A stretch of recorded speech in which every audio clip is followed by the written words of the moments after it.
Untuk siaran 2 Jun 2021, hari ini hari Rabu, bertemankan saya Uyaina dan juga Fahrin Ahmad yang sudah pun terhubung dalam talian sekarang ni. Assalamualaikum Fahrin.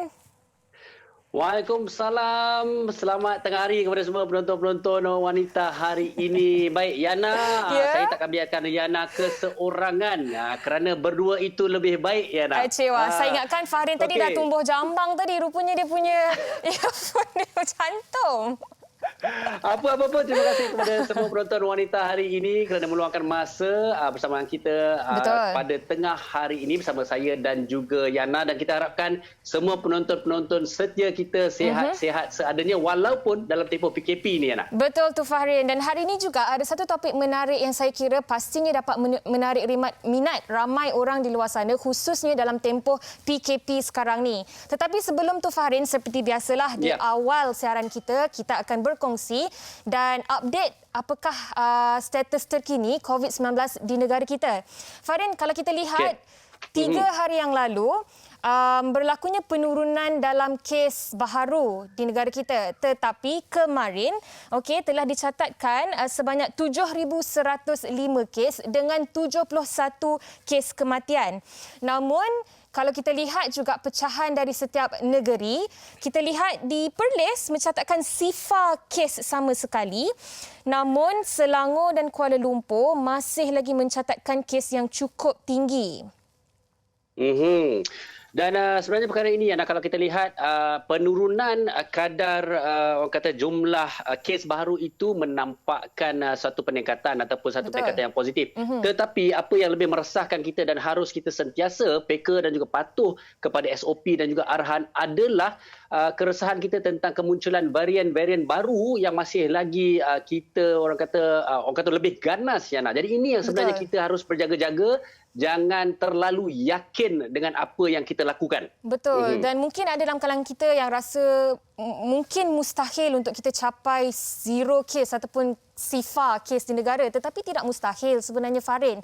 Sebab kalau kita ambil contoh negara-negara lain, khususnya negara New Zealand yang sekarang ini sudah pun mencatat sifar kes di negara mereka, tiada langsung kes tempatan. Saya kira tidak mustahil untuk kita Malaysia juga bergerak ke arah itu. Zero kes, kita pasti akan menang, insyaAllah.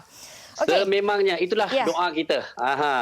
Fahrin, bercakap mengenai COVID-19 ini juga, hari ini di awal siaran kita ni juga kita nak bawakan seorang bekas pesakit COVID bersama dengan kita semua di dalam talian, yang mana beliau akan berkongsi kisahnya sepanjang orang kata mengalami jangkitan COVID-19 ini. Okey Fahrin? Baik, kita bersama yang telah pun bersedia di dalam talian Encik Muhammad Hidayat Muhammad Rashid, bekas pesakit COVID-19 yang kini berada di Sungai Petani Kedah, dan kita harapkan beliau telah bersedia dan kita nak mendengar kisah dan juga pengalaman beliau di dalam menghadapi COVID-19 ini. Assalamualaikum Encik Hidayat. Waalaikumsalam warahmatullahi wabarakatuh. Apa khabar? Alhamdulillah. Alhamdulillah sedang dalam fasa pemulihan lah, insyaAllah. Alhamdulillah.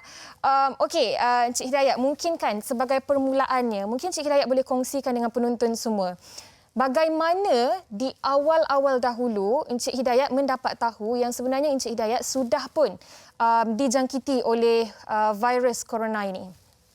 Okey, terima kasih Cik Yana dan Cik Fahrin. Bismillahirrahmanirrahim. Saya pada mulanya saya dapat sebenarnya kontak rapat tu daripada rakan pejabat lah. Kami bertugas di Mahat Tafiz di Sungai Petani. Jadi beberapa orang staf demam lah waktu tu. Demam dan tak sihat. Kemudian ringkas ceritanya 10 hari bulan salah seorang daripada rakan sekerja disahkan COVID lah. Pada 10 hari bulan, dan pada 11 tu kami terus buat swab test lah. Dan kemudian pada 12 hari bulan dapat confirmation kata positif lah. Okey, baik. Jadi kalau izinkan saya bertanya, ini 10 hari bulan tu adalah pada bulan Mei yang lalu Cik Dayat Baru. Baru. Ya. Maknanya baru lagi ni. Okey, Baru setelah tahu keadaan positif dan sebagainya tu, mungkin selepas tu apa tindakan yang diambil? Dan itu satu, dan apa yang perubahan fizikal ataupun yang dirasakan oleh Cik Dayat sendiri? Pertama pada 10 hari bulan tu bila kita dapat tahu yang rakan sekerja saya positif, jadi saya terus isolasi diri sendirilah di rumah. Saya terus self quarantine dan saya pesan dekat isteri dan anak-anak supaya jangan ada kontak lah dengan saya sebab sementara nak tunggu swab test. Jadi apabila esok tu swab test dan lusa tu dapat keputusan dan positif lah.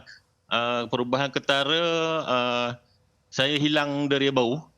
Langsung dan deria rasa langsung tak ada. Kemudian demam dan semualah yang tu pada peringkat awal demam dan semua. Lepas tu demam dan semua tu kebah dan hilang deria rasa tu baru 2-3 hari ni baru dapat balik deria bau dan deria rasa. Okey, baik. Itu orang kata antara simptom ataupun kesan awal ni lah ya? Ya. Okey, dan sepanjang tempoh kuarantin tu juga kan Encik Dayat, boleh kongsikan tidak apa sebenarnya yang dilakukan sepanjang tempoh itu? Okey, saya untuk pengetahuan saya mempunyai penyakit diabetik dan darah tinggi. Jadi apabila saya positif, apabila dibuat penilaian, saya terus dihantar ke Hospital Kuala Nerang lah untuk menjalani rawatan.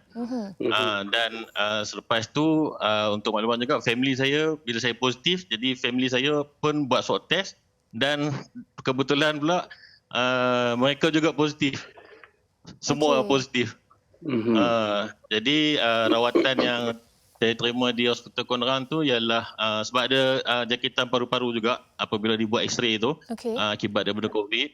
Kemudian rawatan yang diberi ialah tentang mengurangkan glukos dalam badan iaitu diabetik dan menurunkan tekanan darah tinggi dan diberikan antibiotik lah untuk jangkitan paru-paru. Okey, Cik Dayat. Untuk tambahan simptom untuk tambahan apabila saya masuk ward tu hari kedua memang sesak nafas lah. Memang kesukaran untuk bernafas sedikit. Okey, jadi Cik Dayat, jadi sebagai seorang yang mengidap diabetik dan juga darah tinggi, ini bermakna mereka harus memberi tumpuan yang lebih kepada tahap kesihatan mereka Cik Dayat Ya, betul.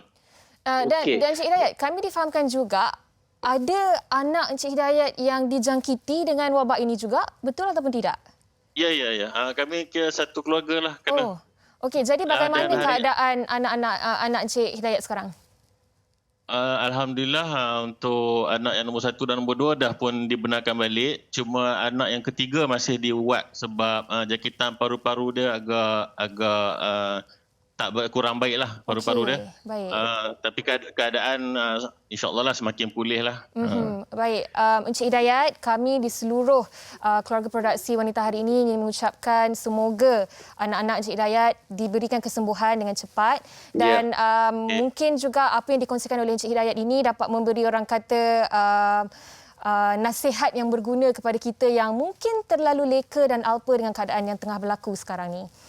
Cik Hidayat, terima kasih atas perkongsian dan kami doakan yang terbaik untuk anda dan juga keluarga serta kesihatan kita semua insya-Allah. Terima kasih Cik Hidayat. Stay safe, stay home Cik Hidayat. Assalamualaikum. InsyaAllah. Baik.